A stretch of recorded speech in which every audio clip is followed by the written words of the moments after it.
зовут Асия, мне 59 лет. Я алматинка.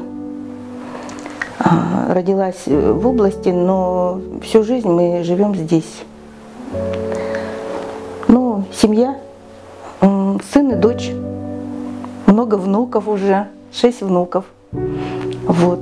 В семье все хорошо. Я дома уже, наверное, лет 10-8 я дома. До этого я работала на барахолке. Ездила в Китай, ездила в разные страны, чтобы только заработать. Вот.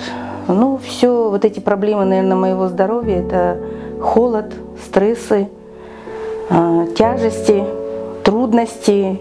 Как бы это нелегко было, чтобы привезти сюда товар, работать на базаре, это было нелегко. Но все, что легко, это было по молодости. Сейчас, конечно, я бы это уже не выдержала бы. Просто, когда стала умываться, это было, наверное, лет 6,5 назад, у меня просто стоял под ноздрёй какой-то колик. Просто колик. Ну, конечно, я уже забила тревогу, сразу поехала по врачам в Таусункар, к невропатологу, и мне не могли установить диагноз. А потом уже вот все, МРТ, все сделали, и также диагноз не устанавливался. В конце концов, мне сделали снимки на гайморит. И у меня оказался это гайморит двухсторонний. Ну и потом уже, конечно, в челюстно-лицевую меня отправили, сделали проколы 2 ноздрей. И как бы гной, в общем, очень долго у меня откачивался. Я уже и в челюстно-лицевом была, и у стоматологов. Я говорю, у меня под корнями зубов, под коронкой болит. Он говорит, у вас керамика, надо снимать. А он говорит, я уже сделала тоже, они же снимки делают же, стоматологи. Он говорит, у вас все чисто, все нормально. Я говорю, снимите мне коронку, мне больно там. Они попробовали снять эту коронку, а боль у меня все-таки стояла. И я тогда уже сама поняла, что это тройничный нерв. Потому что по маме я 40 лет, я настрадалась с мамой, во-первых. Да, я уже поняла, что у меня это тройничный нерв. А потом у нас здесь была лазерная клиника, которая лазером лечит. Я не помню его фамилию, но когда я к нему пошла, я его знала, потому что я маму к нему возила. И он сказал, что это начальная стадия, начнем иглотерапии. И вот он меня отправил в восточную медицину. Во-первых, уже неохота было жить. Когда боль начинается, я запиралась в комнате, то есть шум телефона, шум домофона, и вообще какие-то шумы, нерв не выдерживал. Начиналась боль. Если я садилась с мужем за стол, даже просто что-то покушать, и начиналась боль, я бросала ложку, в слезах уходила в спальню. Потом, когда боль начиналась, я посматривала на веревку на балконе. Хотелось повеситься, потому что я уже не выдерживала. Случайно просто друзья позвонили, приходите на день рождения. А у меня 3 дня адаптации, я говорю, я не могу, потому что людям не понять. Люди, которые не прошли через эту болезнь, им не понять мое состояние, каково было мне. Но он тогда мне сказал, говорит, я машину отправлю, приезжайте. Ну, наверное, Аллах есть, что в тот день он меня свел с Гульбадан.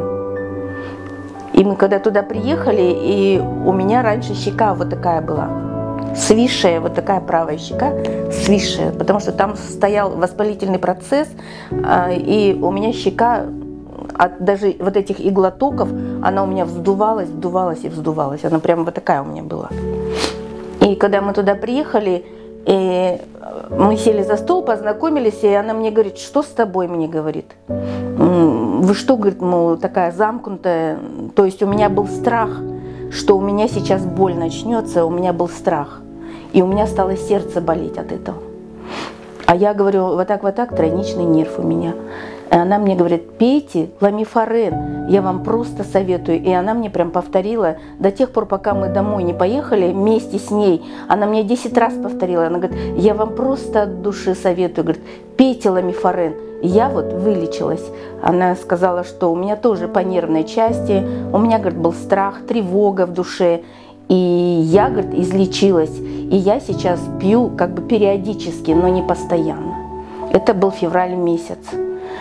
И я почему-то так поверила, приехала сразу, зашла в YouTube и начала описание читать. И когда я прочитала, что восстанавливать нервные клетки, как бы я сразу сказала мужу: давай попробуем брать. Потом я сразу заказала ламифарен. На первой-второй банке, где-то на второй банке у меня стал страх уходить. То есть у меня стало уходить, что вот боль придет, вот этот страх у меня стал отходить от меня. То есть я какая-то стала уверенная в себе. Вот я с февраля месяца пью беспрерывно. И то есть я кончается, покупаю, а потом я уже говорю мужу: давай тоже начнем. И муж уже вот 6-ю банку, я уже, наверное, много выпила. Как видите, сейчас правая щека, да, она у меня не так, да, по-моему, не так увеличена, да. То есть у меня стала щека в норму входить, а то у меня прям, знаете, висела щека эта, потому что там, говорю же, куча воспалительных процессов, наверное, стояла. Вот. Потом я почувствовала, что у меня прилив сил. То есть у меня тоже так же перестали ноги ныть. То есть я поняла, что у меня стал организм работать. И печень, и желудок. То есть тогда я сидела на куче лекарств. Супруг уже где-то 6-ю банку пьет. Так сказать, что у него прям сильно что-то болело, нет. Просто как бы сейчас же вот тромбы образование, это в первую очередь это у мужчин сейчас, правильно же? И как бы переживая за него тоже, я говорю: давай ты тоже. То есть мы удвоили покупки наши, и он тоже стал пить ламифарен. У него на то время суставы ныли.